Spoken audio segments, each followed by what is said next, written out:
Acontecimento né, mais ou menos e horas tu corrido recém, choque malo, o carreta bombeiros nebe atuba fo socorro ai han armazém globos nia área ai cadiru.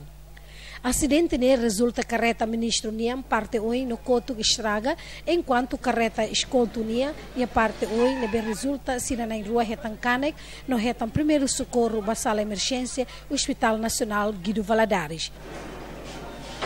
Diretor-Geral Hospital Nacional Guido Valadares e a sala emergência até tem catag, ministro retan acidente, mas be lá retan canek, mas be ni escolto na rua, mas retan canek no horas ni daudang retan tratamento médico. Mui da dera ya acidente yang ministro nya karet, ya sinai hat makama, ministro nya escolto na iro tan pun.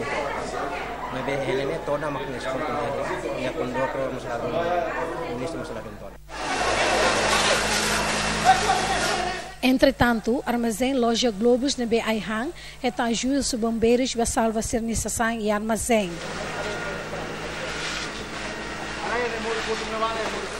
Acontecimento hirakne polícia distrito halau investigação ou detém causa do acidente né. Equipa cobertura ratou reportagem.